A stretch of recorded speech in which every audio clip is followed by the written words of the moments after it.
September 20 September 20 2024.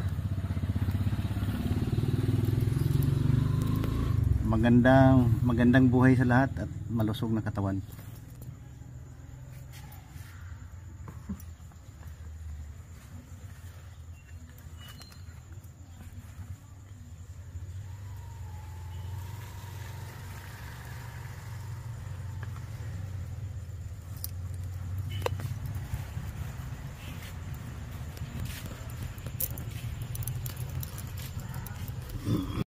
Magandang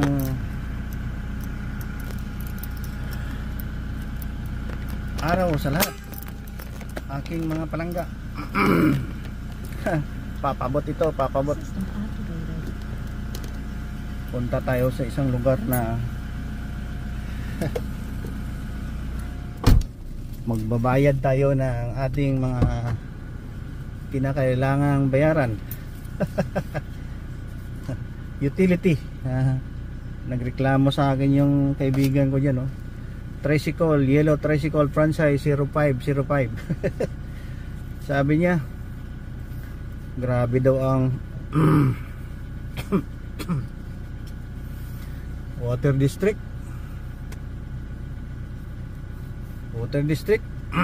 strict daw masyado.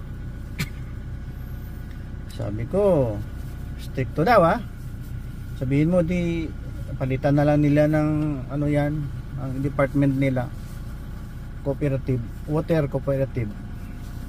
Kasi district, dapat hindi strict. Tumawa lang siya. Magandang araw lahat. Sana buhay tayo. Nagising si Papa Bot. Medyo okay yung gising, walang vertigo. Yan. Kaya lang mayroon tayong transaction early. After 1 hour punta naman tayo sa Apo, magsundo at September 20, 2024 ngayon. Parang ano ngayon? Friday. Yeah, I think Friday. Yeah. So ayun mga topic natin, anti-terrorism, anti-corruption, anti-kutong, saka righteousness. Atras tayo. Show your majesty and glory, let your anointing fall. As we declare your name, Lord Jesus, as the only name who saves. May the power of your salvation fill each heart, we pray.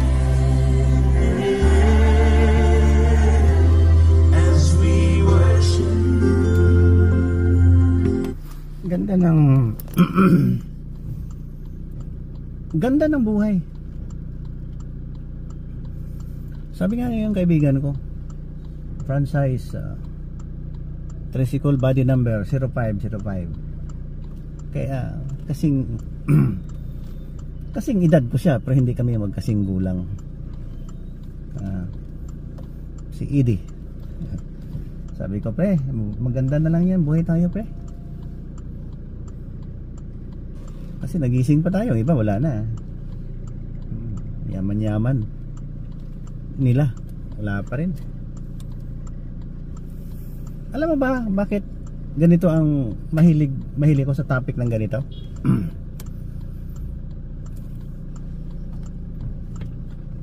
Ayaw ko lang kasing ayaw ko mag-terrorize ng mga tao.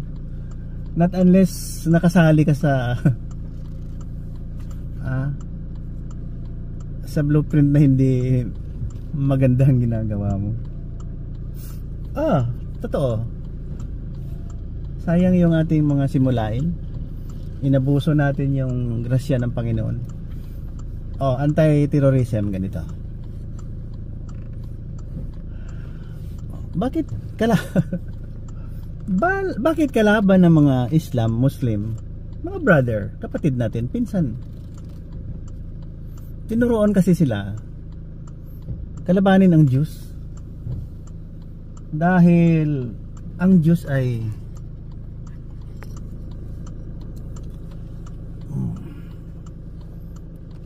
tinagurian nila mortal enemy. Wow. Kasi itong si Prophet Muhammad, the last and final prophet, and peace be with him, peace be upon him.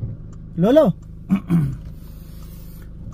sana hindi nyo lang isinulat sa holy book nyo na Islamic scholar na naman itong ating babalikan nito.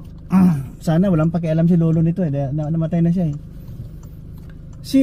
Nakasulat kasi takeover, invasion ng isang lugar, lalo na doon sa Medina, masasarap ang mga babae, maraming Jews doon, ganyan.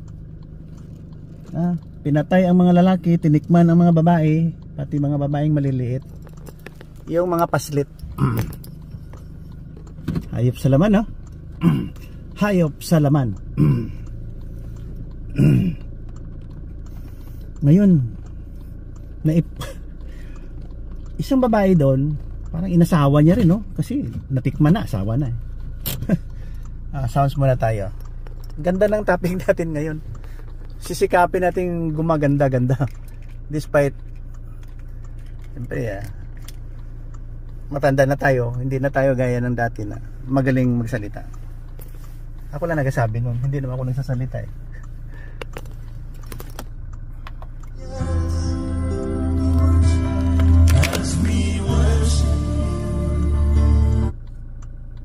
And here we are, lifting our hands to you. Here we are, giving you thanks for all you do. And as we pray and worship your holy name,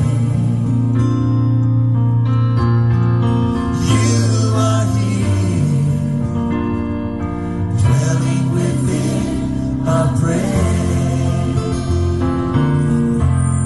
For every answered prayer, for love, for always being there, for love that hears us when we call, for arms that lift us when we fall. Oh, you have always been right beside us, leading us all along the way, and made it through us because of you. And here we are, lifting our hands to you. Here we are, giving you thanks for all you do. And as we praise, Yung isang babae doon inasawa, di ba? Talagang loko. Bakit nyo pa isinulat yan? Yan ang stubbornness ng isang tao eh. Kaya na-correct yan ni Jesus Christ nung dumating na siya eh. Dapat hindi pa napanganak si Lolo Muhammad. Alam na ka-predict na lahat ng mga ugali ng tao. Galing sa Torah, sa Holy Bible, Old Testament. Kaya lang hindi sila naniwala yung iba kay Jesus Christ. So be it. Isang babae doon nag-revenge dahil pinatay ng grupo ni Hadmoha ang kanilang pamilya. Ngayon, ang ginawa ng babaeng to, siyempre asawa or maid, no? Ginawang alipin. Naglagay ng poison sa pagkain ni Hadmoha. Ayan. Lason. At saka namatay lang si Hadmoha, suffering from stricture dito sa lalamunan.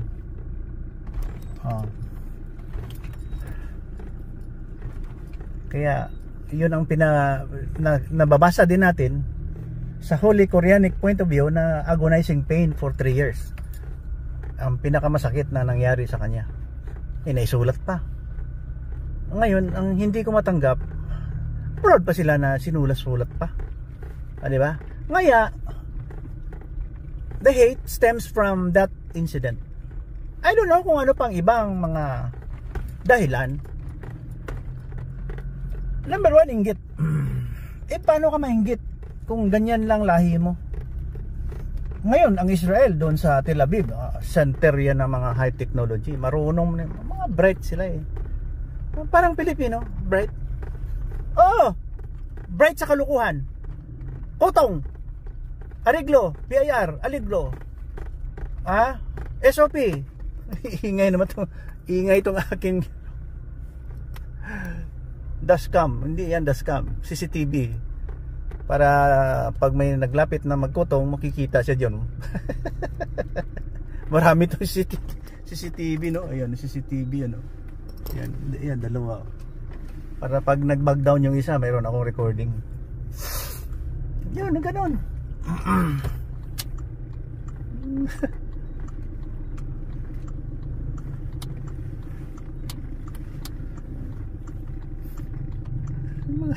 mga kalukuhan ng ating mga ninuno. Nakasulat na nga eh.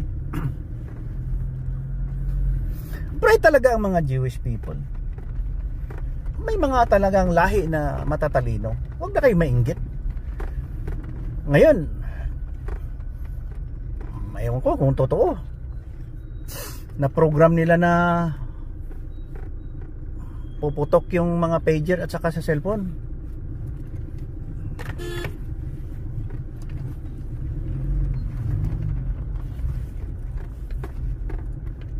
Pinaputok ang pager, cellphone, ano ang mga gadget doon. Pinaputok ng Diyos. Diyos langit. Pinaputok. Di ba may message siya magdating. May ringing tone, damputin yan. Pag dampot, tama-tama, pag dampot, putok sa mukha, putok sa kamay. Yung iba nasa baywang, labas ang bituka. I think that's part na talaga yan, kasi chosen people of God ang mga Jews. Kaya ayaw nilang mag-worship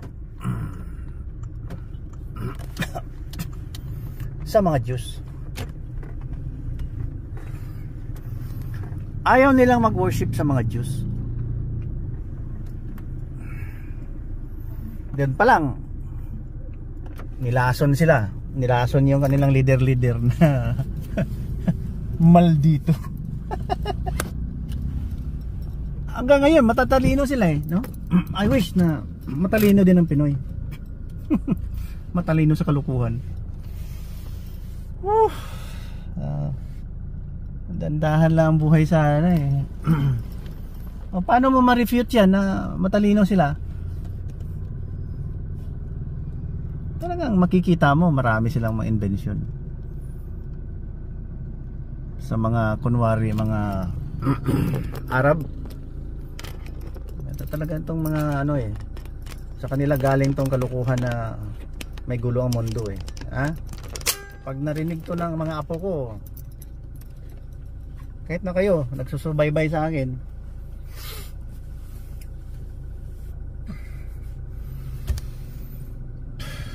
dahil dyan sa mga writers ng Islam, nung nagkunwari na I cannot say na hindi siya nakatanggap ng message from the angel na tinatawag natin theophany, parang burning bush. Holy Spirit ang naglalaro dyan eh. Ngayon pag na-receive mo yan, careful ka, dahil baka may sign para sa iyo na you will do the job of the Holy Spirit dito sa mundo.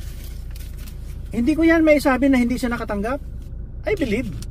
Kaya lang as human being, pwede ka mag-ekskrima. Pwede ka magkunwari, mag-exercise ka ng ganito, ganyan ang maganda ito. Ganyan, gawa ka ng mga paniwala na makakuan ka ng mga tao, maka-invite ka ng mga followers. Marami yan, kaya nagkagulo ang mundo. Pag naka-receive, magkunwari na yan na sila na ang pinaka number 1, sila na ang pinaka messenger of God. You follow this religion, and so with the Islam. Yan, stay to your eyes, ha? Na plaster na nga na prophesy na flesh of God maging tao through the Holy Spirit, through the Virgin. Hindi pa rin maniwala. Gawa-gawa pa ng mga kung ano-anong ano yun? Jihad? Ano yun? Hindi ko maintindihan. Jihad ba yan?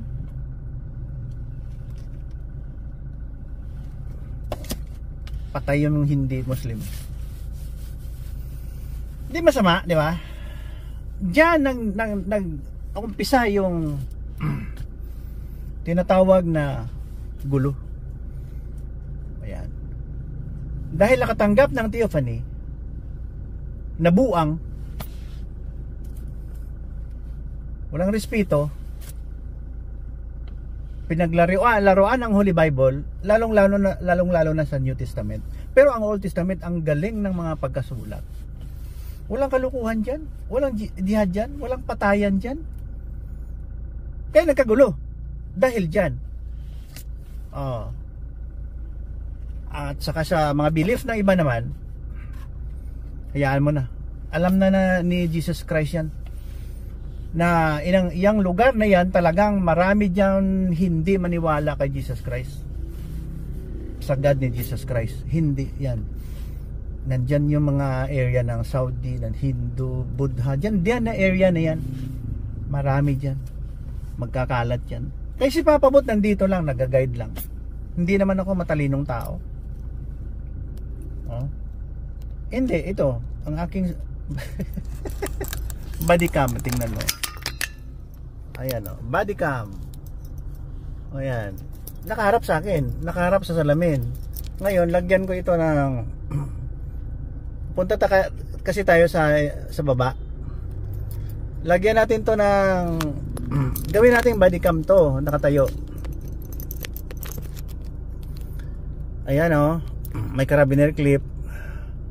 Nakita mo yung loop, ilagay mo dyan. Ayun, tapos na. Body cam na, nakatayo na. Baba na tayo dahil magpa-xerox tayo ng transaction. Sige, baba tayo. Naka-body cam na yan. Yan, kamay ko. Okay, baba tayo, naka-body cam tayo. Pangit lang ng body cam ko para hindi halata. Kunwari nakabitin dyan pero nagre-record yan.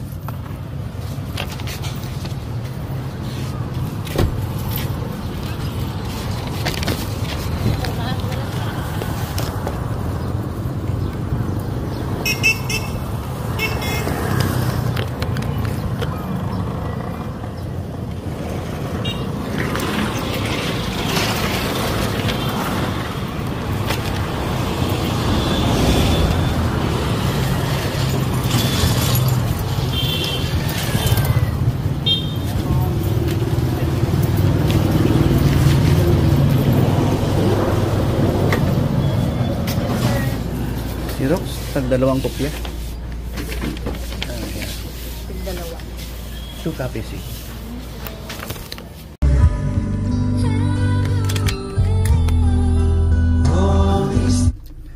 Pasensya na kayo kay Papa Bot, nagdisturbo lang sa inyo. Ito. Kasi parang napapansin ko ginagaya-gaya ng ibang lugar yung yung nangyayari sa Middle East. Ginagaya sa Africa, nagkalat sila, nagkalat yung mga belief na brutal. Yun, ang mga animal nagkalat. Makikita mo yan sa mga lugar na ayaw ng Holy Bible. Ang gulo.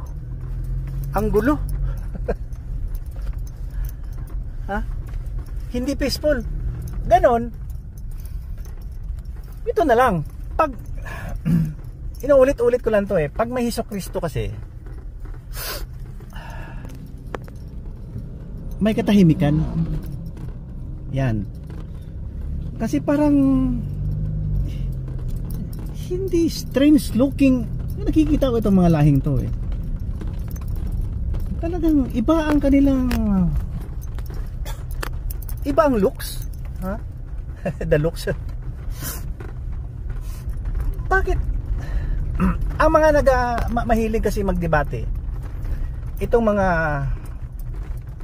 na-expose sa mga English, yung doon sa Europe, yan, ang karamihan dyan, kasi alam nilang Christianity eh. Si Saker, ganyan. Grabe ang ano niya. Grabing birada niya. Pero sa Saudi, hindi masyado, walang mga debater doon. Yung ngayon na mga hindi lahat sa Saudi mga Dubai, karamihan dyan sa kanila walang mga debater na yun ang mga debater against Christianity, yung may exposure sa Christianity rin. Dito sa atin sa Mindanao o sa Philippines, pag nag-convert ka na, tigas ka na. Ikaw na talaga na ikaw. Grabe ang yabang. Grabe talaga. Porma, pananalita. Na-scam kayo eh. Na-scam kayo ng fake prophet. Hindi ko naman sinasabi kung sinong fake prophet. See? Balik tayo sa Holy Bible. Nung pinanganak yan, ako nagsisimba ako sa Jew. I'm worshiping a Jew. Dahil si Jesus Christ ay Jew. Diba? Kaya sabi ko na nasira yung mundo. Dahil ang daming hipokrito. Maraming nag-falsify, nag-look alike, nag-imitate. Kunyari sila na ang messenger. Lalong-lalo itong naka-receive ng Theophany. Yan, no exception. No exemption. Ang Theophany na natanggap doon sa Saudi. Grabing birada niyan. Pag pinalitan mo ang Holy Bible, gulo. Kasi peaceful eh. Bakit ako nakaganito? Dahil hindi ko na sukat akalain na may katunggali palang Holy Bible. Ngayon sinisiraan ang Holy Bible, ganyan. Corrupt daw. Yan, corrupt. Kung ano-ano na lang accusation, labeling the Holy Bible as not the Word of God. Plus pa na mga impostor, ang dami-daming impostor na kunwari holy, mga batikang manghuhuli. Ganito lang, araw-araw lang to, no? Hindi gawin ko to araw-araw. Hindi ako kasi umuupo sa office. Wala, sabi nila sa office o sa isang lugar. Ito na lang, mobile tayo. Ingat lang, zero lang ang takbo. Yan, zero. Wala, speed natin zero. Tapos pag umarangkada 5. Para makaintindihan tayo, kasi mabuti na lang yung nagsasalita si Papa Bot. Hindi naman talaga si Papa Bot matagal na hindi siya nagsasalita. Mula bata, since childhood hindi ako noted na nagsasalita. Pero pag kinausap mo ako, just like my father, nagsasalita siya at may topic siya. Hindi ako makwento kagaya na aking mga pinsan. Ayun dyan, mga politicians ko na pinsan, grabe magsalita. Yung galing sa Dao Capiz, ayan, kagawad sa Zone 4. Pinsan ko yan, Barangay Zone 4. Harap lang ng bahay namin sa Sulueta yan. Yan. Ang tatay niya kasi pinsan ng lolo ko. Parang uncle ko siguro siya. Ano yun? Grabe. Matabil. Kung sa Bicol pa, matabil. Sa Ilonggo, babaan. Ayan. Tahimik ng mundo, no? Oo. Nagtaka lang ako bakit may gulo eh. Kasi may copycat ang Bible eh, na plagiarize eh. Ayan. At nilagyan ng propitang piki na, sorry for the term bastos. Huwag naman ganyan. Matalim lang kasi polemicist ako eh. Matalim lang ako magsalita. Kasi pag malambot-lambot ka lang, medyo pagtawanan ka na wala kang sinasabi. Oo. Now you're not sending the message properly. Oo. Yun. Kaya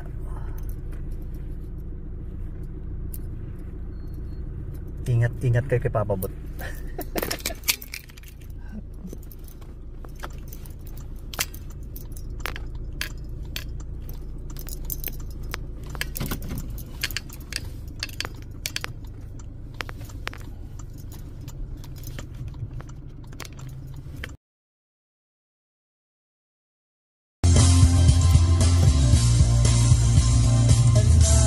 Rest upon his promise, patiently I'll wait.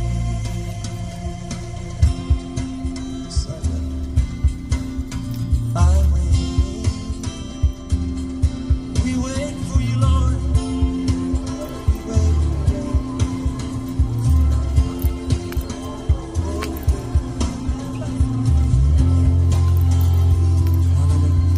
Wait for you, Lord.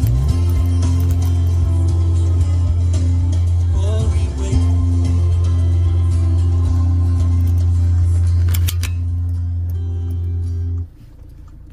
We wait for you, Lord. Yeah, God bless our trip. Oh. Minsan pag magano ka, mag-research. Religion of peace.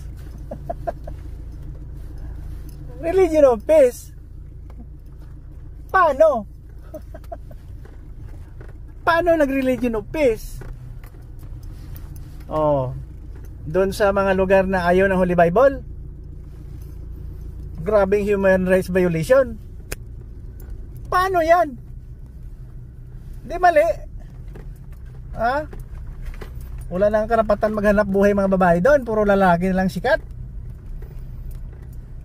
Saka nakikita mo naman sa mga armed group nila, sanctifying the name of alak. Alak, yung lasing. Source ng inumin na makakalasing. Pag nakapatay, yung pinaka-brutal na pagpatay,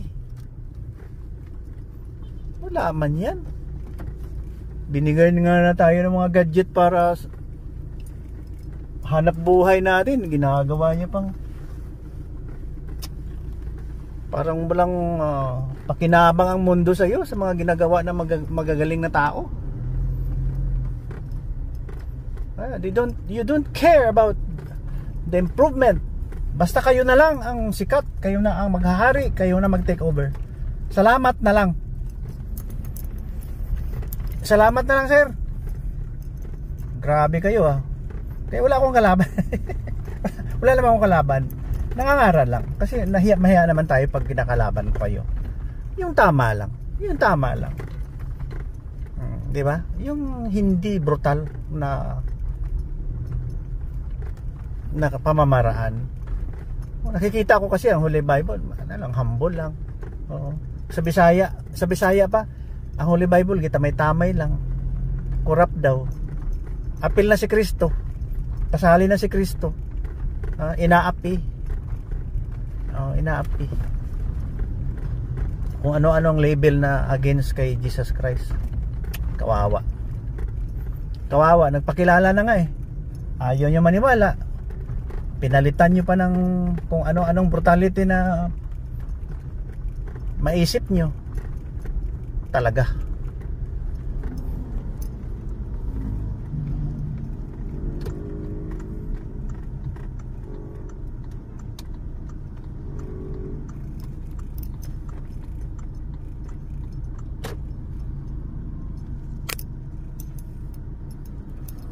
ito pa isa. Mga corruption. Bakit wala kaya ganito sa, hindi pagyayabang ha, walang ganito sa Canada. Ayan o. Yan, gawa lang yan. Emission testing. Is it the only way to certify road worthiness of a vehicle? Is that the way? Corruption yan. Negosyo lang yan. Oh, last ko na emission testing doon sa Arellano. Nagpa-picture lang, hindi gumagana ang makina. Oh, nahuli ko, nasa kamera. Wala tayo eh. Sunod na lang tayo, sabi nila. Hayaan mo na lang yung corruption dyan. Eh, kung buhay ako, pansinin ko. Magpakatotoo tayo. Hindi tayo magpaka-animal.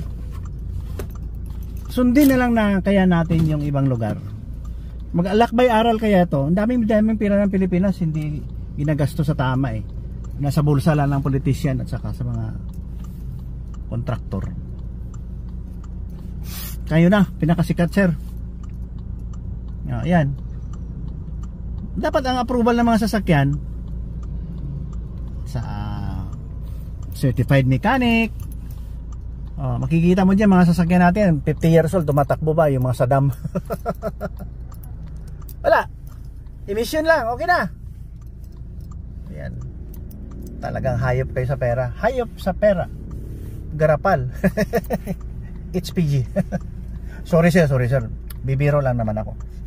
Para lang paalaala. Hindi naman ako, I'm not against you or personally, I don't like it. Sa mga ginagawang hindi maganda, yun lang pinapansin ko. Okay kayo na.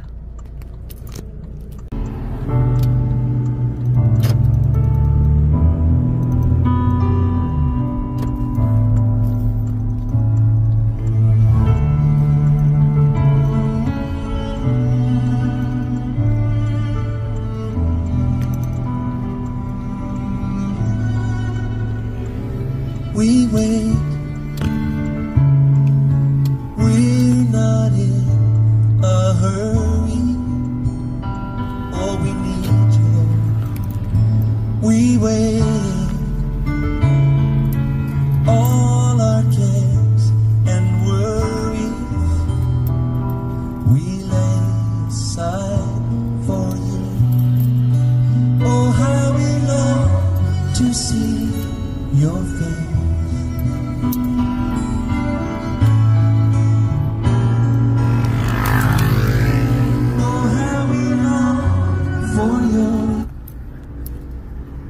Tanggal na sa ulo ko yung hard hat.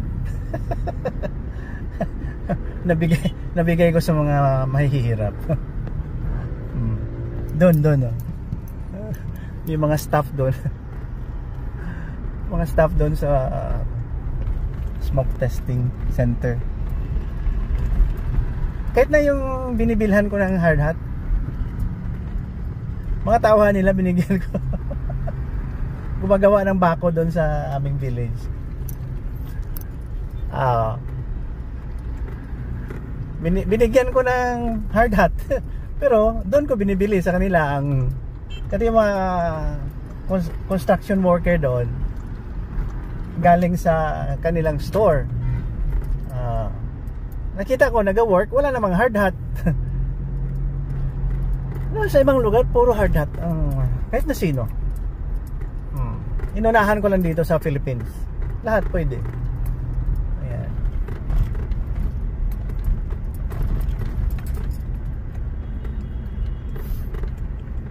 Nakakatuwa.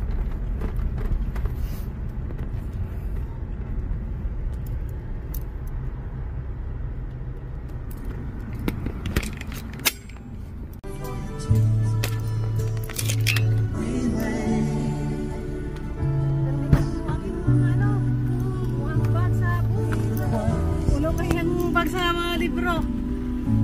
Paano pa ko? Oh, you're a star. You're bright. Nag-master siya sulat. Good.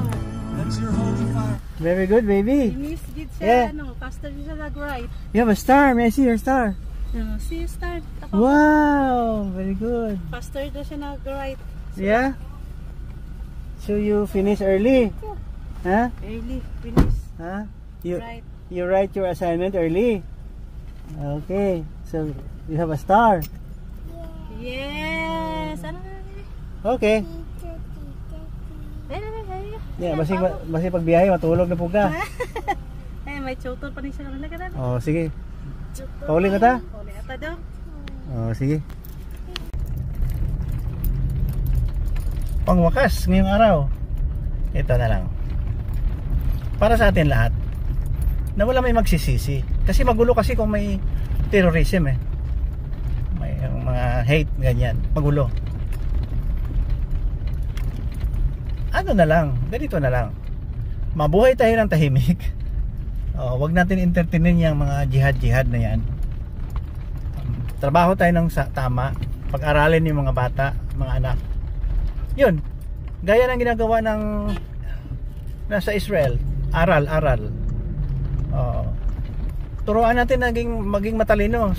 Lalong-lalo na sa mga lahi nyo na bubo. Choosing people magkaya kayo. Kaya ganun ang narrative nyo. Yeah, joke lang, joke. Hindi na natin yan kalabanin yung mga Israelites. Kasi sila ang pinaka-important karakter sa Holy Bible. At naisulat yan historically. Naisulat yan.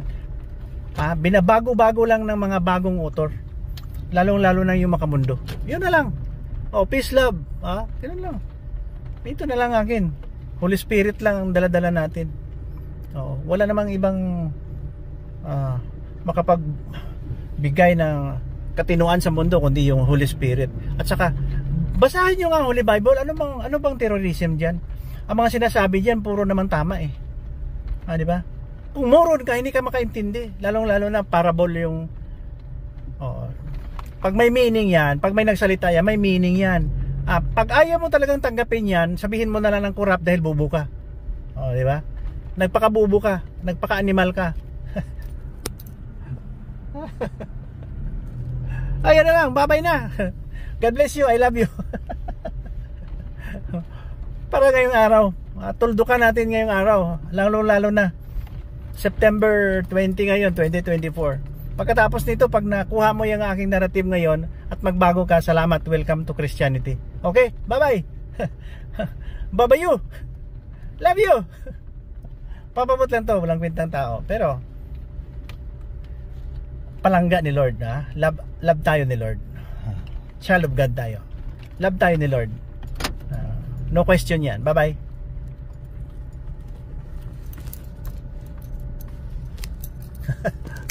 Dito tayo sa aking palasyo. Ang aking palasyo, green at saka orange. Minsan kasi may nalilito eh. Saan ba yun? Saan ka ba? Minsan nagkita-kita sila dito. Dito sa itim na gate. Daming itim. May puting gate. Naku, nakakalito. Sabihin mo na lang. Andito ako nakatayo sa green at orange. Ako lang sa buong mundo yata ako lang may ganun gate. Pasensya na kayo. Tripping lang to. Bye-bye na, bye-bye.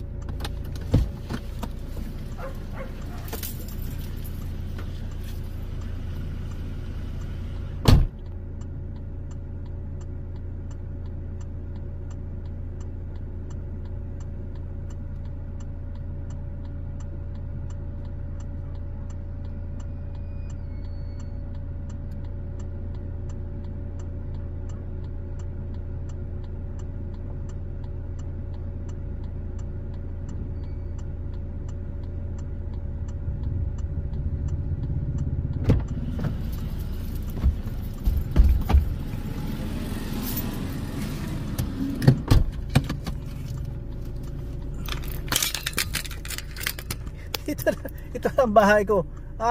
Pinakamamahal kong bahay. Pero importante kasi turuan mo na magandang asal mga anak mo. Diba? Ikaw mismo magbago ka. Kayo mismo, matanda ka na, wala ka pang batasan. Wala kang batasang pambansa. Okay, bye-bye. Pasensya na kayo. Joke lang to lahat.